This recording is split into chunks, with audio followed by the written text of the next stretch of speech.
एक दिव्यांग राजा की पेंटिंग। यह कहानी एक दिव्यांग राजा की है जिसके राज्य में कोई भी परेशानी या समस्या नहीं थी। सभी लोग उस राजा से बहुत खुश थे और ऊपर वाले से धन्यवाद करते थे कि इतने अच्छे राजा को उनकी ज़िंदगी में भेजे हैं। वह राजा दिव्यांग था, उसकी एक आँख नहीं थी और एक पैर नहीं था, लेकिन फिर भी राजा को इस बात का कोई मलाल नहीं था।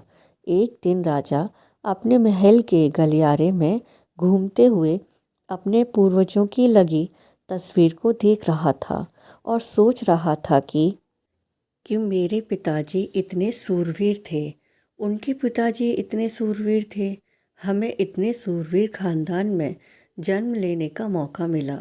यह ऊपर वाले का धन्यवाद है।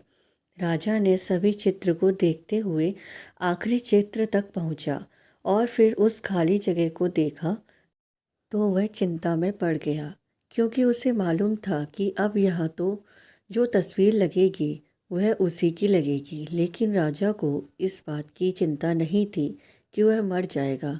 चिंता इस बात की थी कि वहाँ जो पेंटिंग लगेगी वह कैसी लगेगी।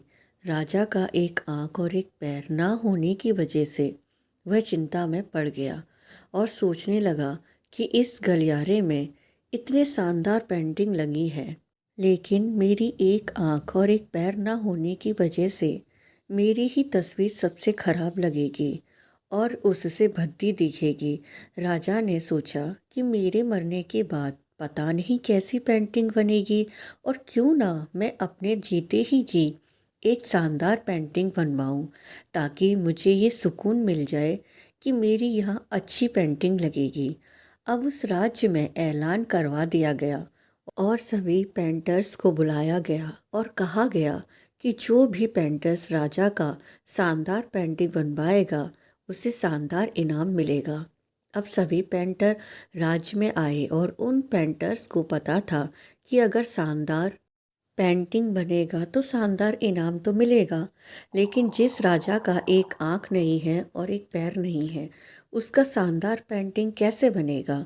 पेंटर सोच रहे थे कि इनाम का तो पता नहीं, लेकिन अगर शानदार पेंटिंग नहीं बनी और राजा गुस्सा हो गया तो सज़ा मिलेगी। इसीलिए बड़े बड़े चित्रकार भी आए नहीं आए। तभी उनमें से एक लड़का बोला, राजा साहब, मैं आपकी पेंटिंग बनाना चाहता हूँ, मुझे 24 घंटे का वक्त दीजिए। अब सभी बड़े बड़े पेंटर हैरान हो गए कि ये लड़का क्या पेंटिंग बनाएगा, और अगर राजा को पेंटिंग पसंद नहीं आई तो उसे सज़ा ज़रूर मिलेगी। राजा बोला, ठीक है, आप बना करके आइए। अगले दिन वह लड़का तस्वीर बनाकर लाने वाला था और दरबार पूरी तरह से भर चुका था।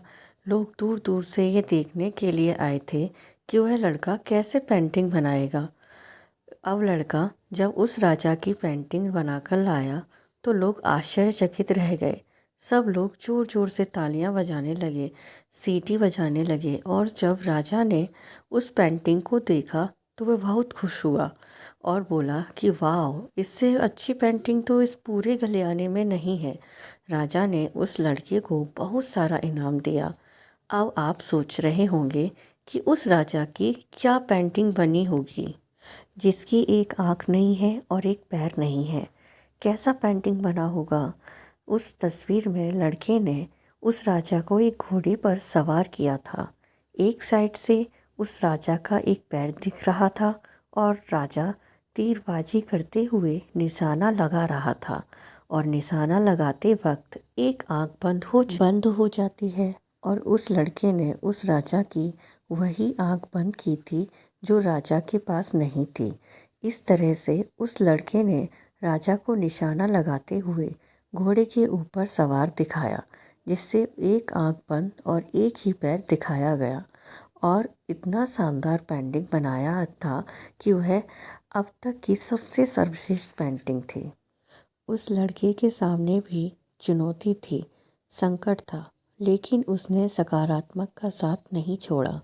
जिंदगी में आप जिस भी मुकाम पर हो, जिस भी संकट में फंस जाएं, जिस भी स्थिति में हो, अगर आपने सकारात्मक का साथ कभी नहीं छोड़ा तो यकीन मानिए आप उस संकट से बाहर निकल जाएंगे। ज़िंदगी में उम्मीद का साथ मत छोड़िए, क्योंकि जिसने उम्मीद का साथ छोड़ दिया तो फिर ज़िंदगी उसका साथ छोड़ देती है। हर पल सकारात्मक रहिए, खुश रहिए, ऊपर वाले के आशीर्वाद के साथ और अपनों के प्यार के साथ, अपनी अच्छी और सच्ची मेहनत के साथ। और दिखाओ कुछ ऐसा कि दुनिया करनी चाहे आपके जैसा। ये कहानी आपको कैसी लगी? अगर अच्छी लगी हो तो लाइक एंड सब्सक्राइब करना ना भूलिए। धन्यवाद।